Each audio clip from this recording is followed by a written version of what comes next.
Hey everybody, welcome back to the workshop. This is Justin, KC9WSC, down doing another nerdy thing. This is a piece of equipment that it just arrived. This is an EPROM eraser, so it's a UV, I think it's UVA, that has a UVA bulb, or it's UVA or UVB. Off the top of my head, I don't remember, but it is UV. That is used for flashing the EPROMs that have the little glass window. They're usually a ceramic type package. And they're used in quite a bit of different things. Computer motherboards, a lot of control boards that I experiment with and use UV erasable or flashable EPROMs. So, at my previous employment, we had a nice little tabletop, just a small little unit. You put the chip down on the table with a little white card or something, and then you put the little device on top, and you press and hold a button for a certain amount of time, or you bang it about 3 times, whatever it is. It was another BK product, of course. And then you could flash those ROMs. It worked pretty good. Actually, it was a very handy, small, tabletop, discrete type of device, but I don't think they make it anymore, or I haven't been able to find that exact type of unit, and I assume it's probably because it was easy to expose yourself to the UV that is emitted from this product. And the type of UV that comes out of this device or is projected from the tube, the particular light inside, is not particularly good for the human, either in contact with the skin, in contact with the eyes. It has a lot of potential for causing long-term issues if exposed to it significantly enough, I guess. So apparently it's the type of UV that can cause cancer. But that is why they have all the disclaimers on the front. Do not expose to eye or skin UV rays. Yeah, they mean that, and we want to make sure that we're not exposing ourselves to an exorbitant amount of this. Now, this goes without saying, I hope. If you own an object like this, if you own this particular device, if you are using EPROM flashing devices that do emit UV rays, you're using that device at your own risk. You absolutely need to read the manual, and again, I'm not responsible if you hurt yourself. Both on the UV side of it, but then also the electrical side of this, because I had gotten this one, it did not work. These are very simple devices, so they're pretty straightforward. As long as the tube's in good shape, it's pretty much easy to fix. So I've already got the top loose on this. This is the BK Precision Deluxe EPROM Eraser 851. It has a long tray for doing multiple, I'll back you up, for doing multiple chips, and you just put them all on there. You slide it in. This is for like larger production environment stuff where you're clearing a whole bunch of them. way overkill for what I need, but honestly, this was about the cheapest one I could find on eBay, and the seller kept marking it down. I didn't see in the description that it was listed as non-functional. It definitely would not have functioned with the problems that I found. Some of them were likely caused by shipping, but there was a particular thing with a safety switch that I will show you that would have prevented this unit from working, and it is a safety feature to kind of keep you from being exposed to the UV rays.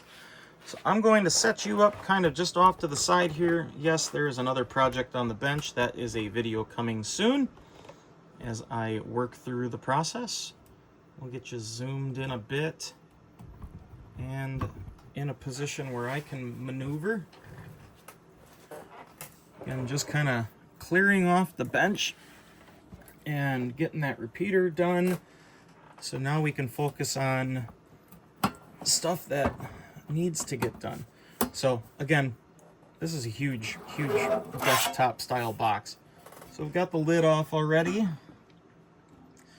And let's go ahead and unplug this to make sure we don't zippity zap ourselves. So again, what we have is just a very basic electrical switch timer. You find these on like older toaster ovens, things like that. This is a pretty common component. It's just a mechanical ticker type timer, similar to an egg timer, but with an electrical switch that turns off when it goes to 0. So very cool. Little neon bulb for indicating when the device is on. Looks like we have a ballast transformer here. That is going to be for the tube, the CFL, is it cold cathode? It's similar to a fluorescent style tube. We have a starter.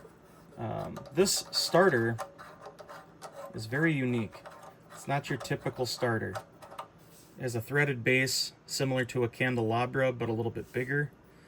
And it has an FG1E, 10 to 30 watt. Again, basically it's just a little condenser starter. So that was just floating around inside of here. Actually, it must have either vibrated loose, or maybe it wasn't screwed in tight, or maybe that was just a manufacturer like thing where they forgot to tighten it down. I don't know. So that wasn't in place, which not a problem. As you can see, I just put it back in. Now let's take a look, because I put it all together, powered it on. Fuse was good. I tested the voltage coming out of the back of the IEC fusible socket. I had 120 volts there. I tested it at the timer, and we did not have voltage there. Yes. So I knew there was something, and I saw there was an orange wire running inside and a purple wire, and I assumed that, there is some type of a switch or some type of thing going on. And plus, I wanted to inspect the bulb anyway to make sure it was in place and not broken. So we'll show you kind of what is all going on in here. Now, I am not going to touch the bulb. I'm not familiar with this type of bulb, if it has any type of issues with oil, fingerprint oil, or things like that. I just don't want the bulb to have a decreased life. So, we got to take the tray out. And we'll tip this up, and there you have it. As expected, over here, I need a better tripod. We have a switch over here that I did have to actually shape a little bit because it was a little, it wasn't correct. And even with the tray in, it just did not, it wasn't enough to trigger the switch consistently. So I did a modification, which I'm assuming probably should have been or would have been done at the factory. So I have a feeling this probably never worked. We've got our bulb here, and I take that back. We're going to take the bulb out, but I am going to use some paper towel, mainly because, again, I don't know if these are sensitive to finger oils and things like that. These, I think I actually have to unbolt it. Well, anyway, we're not going to worry about it, I guess. But it is a fairly substantial bulb. I'd like to look at the model number on it, but it is a what is it? A G10T8, is that right? I don't know, I can't really see it. It's backward and hard to read. So anyway, that's what, I mean, it's a real basic device. You have your UV tube here. UVC. Oh, there it is. UVC. Now you know. You have your tube, your UVC tube, the cathodes for heating up and making the electronic stuff work. We've got a safety switch over here, which I had to bend and change and modify slightly to make it work again. A ballast transformer for the tube itself, a timer, some basic input circuitry for standard 110, 120 US power. Oh, come back here, you. It doesn't really have any switchable power capabilities, meaning you can't, it doesn't have a switch or a transformer that offers 220 as an option, 220, 240, etc. Nothing in that capability, so it's perfectly fine for where I'm located, but keep that in mind if you live in a country where you're using 50 hertz, 220, 240, you will probably find that this will not work correctly. You could easily modify it, obviously, by just changing out the ballast transformer to a type that would cooperate with that voltage. I believe there shouldn't be anything else other than that. Maybe you can comment below and let me know what your thoughts are on that if you needed to convert this. Or do you just run a transformer to step down your power? So we'll zoom back out. Got the screws all back in. Sorry about that. I'm terrible with my camera. So now let's show you what I did to the tray. I had some foam rubber already lying around. I put a finger's worth of it on here, and I chamfered the end to kind of fit the contour of the tray. And that's perfect because now that little roller switch rides right on top and clicks like it should. Maybe you'll be able to hear it.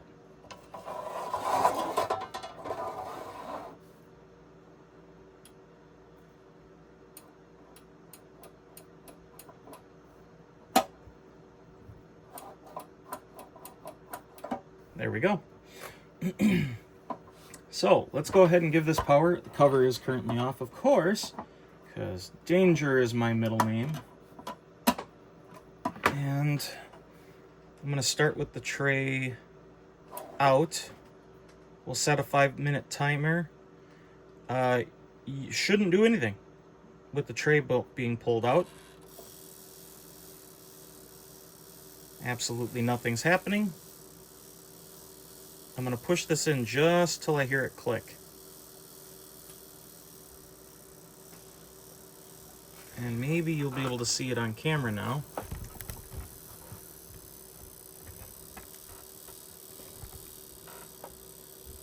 But there is a glow coming from in the door area. Turns off, turns on, flickers, starts up. Of course, the jewel light powers on as well. There is quite literally nothing to this device. So I will state this. If you are a person that is buying these types of devices, I love BK Precision. I've used a lot of their products over the years. But this is definitely by no means a multi-$100 device. This is seriously just a maybe $99 to $100 max type of device. So if you buy them used, get them cheap. Spend $75, $65, $55, somewhere in there dollars, because to be honest with you, there is absolutely no reason you should spend more than that. There are Chinese and other clones or similar devices. They're exactly the same. A timer, a ballast, a starter, a bulb, and a chamber that allows you to put the chip in and have it blank for a certain period of time depending on what your needs are for that purpose. So they're basic, simple easy devices. If you understand how a compact fluorescent bulb works in your house, if you've ever replaced those in a place that you've worked or whatever, that's how these work too. Essentially, it's just different light being emitted from the bulb, and just be aware that you really shouldn't be staring at it because it's not good for you. So we'll put the cover on this. I'll be happy to say that this should work just fine now, and I'm going to be moving forward to some projects that I need to get through with some older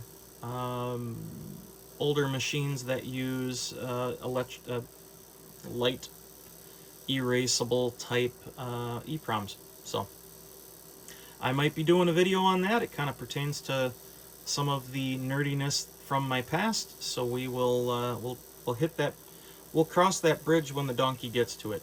So, all right, thank you everybody for watching, joining me in a nerdy moment, fixing such a simple, awesome little device that is going to be pretty useful in my workshop. Probably not going to get a lot of use, but it is definitely something I needed.